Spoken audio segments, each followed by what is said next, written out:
Steve Commodore. Maker.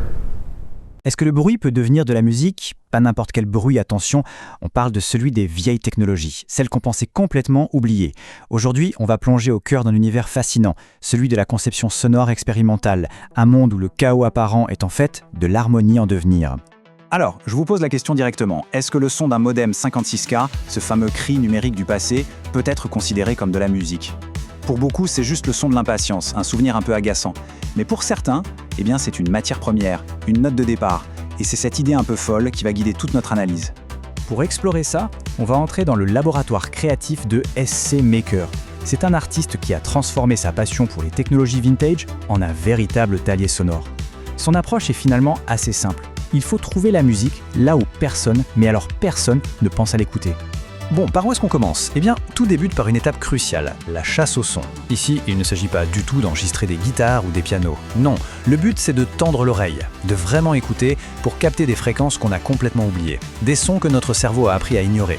Et quels sont les ingrédients de base de cette cuisine sonore un peu particulière ? La source nous le dit clairement, il s'agit d'échantillonner des modems, des interférences radio et des claviers mécaniques d'époque. Des sons qui à la base sont purement fonctionnels, du moins c'est ce qu'on pourrait croire. Regardons d'un peu plus près ces matières premières. On a d'abord ce fameux cri numérique, strident du modem qui cherche à se connecter. Ensuite, il y a le crépitement presque fantomatique des interférences radio, vous savez, ces voix perdues entre deux stations.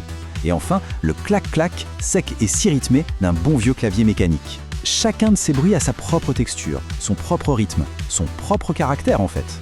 Ok, une fois qu'on a capturé ces sons, comment est-ce qu'on les transforme en musique ? C'est là que la magie opère, ce qu'on pourrait appeler l'alchimie numérique. Et pour ça, attention, on fait un bond dans le temps. On retourne dans les années 90, à l'époque où des ordinateurs comme l'Amiga devenaient de véritables outils de création. Et quand on regarde la chronologie, on comprend que tout ça ne sort pas de nulle part. La passion, elle a commencé dès l'adolescence avec un Commodore 64. Puis en 90, la pratique de la radio CB lui a aiguisé l'oreille pour les signaux et les parasites. Et tout ça finit par converger dans les années 90 entre le DJing et bien sûr la composition sur son Amiga 500. Au centre de tout cet univers, il y avait cette machine mythique, l'Amiga 500. Pour toute une génération de créatifs, ce n'était pas juste un ordinateur pour jouer, c'était un studio de musique à lui tout seul, capable d'échantillonner et de manipuler le son d'une manière qui était franchement révolutionnaire pour l'époque. Et pour faire tourner la bête, deux logiciels étaient les rois, PropraTracker et Octamed. C'était ce qu'on appelle des trackers. En gros, des séquenceurs qui permettaient d'arranger des petits bouts de son, les échantillants, avec une précision d'horloger. C'est un peu comme une partition de musique, mais où chaque note peut être remplacée par n'importe quel son imaginable. Du coup, le processus est assez simple et se déroule en 3 étapes. 1.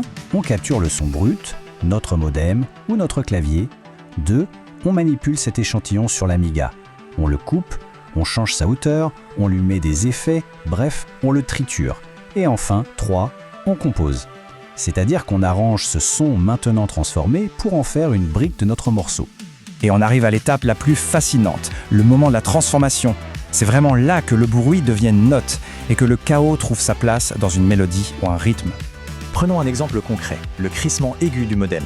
Une fois qu'on l'isole, qu'on le passe en boucle et qu'on joue avec sa hauteur, il se métamorphose littéralement en un son de synthé principal, un lead perçant, avec une texture totalement unique que aucun instrument classique ne pourrait jamais reproduire. C'est la même chose pour le clavier mécanique. Son cliquetis a un rythme naturel, non ? On échantillonne une frappe de touche, le son de la barre d'espace, et voilà, on a les éléments d'une boîte à rythme, une caisse claire, une grosse caisse. Le bruit de bureau devient soudainement le cœur rythmique d'un morceau de musique. Mais attention, cette philosophie des années 90, elle n'est pas restée coincée dans le passé, elle a évolué. Voyons un peu comment cet héritage se traduit aujourd'hui dans un laboratoire qui mélange le meilleur de l'ancien et du moderne. Ce tableau montre bien l'évolution. L'Amiga 500 a cédé sa place à des modèles restaurés, plus puissants. Les trackers sont maintenant complétés par de vrais synthétiseurs modulaires et la simple radio CB est devenue une station super sophistiquée avec de la technologie SDR. L'esprit est resté exactement le même, mais les outils sont devenus plus puissants. Le labo d'aujourd'hui, c'est donc un vrai pont entre les époques. Les ordinateurs 8 et 16 bits sont toujours au cœur du système, mais ils discutent avec des technologies bien plus modernes, comme les synthés modulaires ou la radio logicielle. C'est une fusion parfaite entre l'analogique et le numérique, le rétro et le contemporain. Au final, malgré toute cette évolution technologique, l'idée de base, le principe fondateur, lui, n'a pas bougé d'un pouce. Il s'agit toujours d'écouter, mais d'écouter attentivement. de chercher cette musicalité qui se cache dans les circuits, dans les ondes, dans les mécanismes des machines qui nous entourent. Tout ça nous amène à une dernière question, pour réfléchir un peu. Si le son d'un modem a pu devenir un synthé, quels sont les bruits de notre quotidien d'aujourd'hui, la notification d'un smartphone, le vrombissement d'un drone, le clic d'une souris, qui composeront la bande-son de demain? La réponse en fait ne dépend que d'une chose, notre capacité à écouter différemment.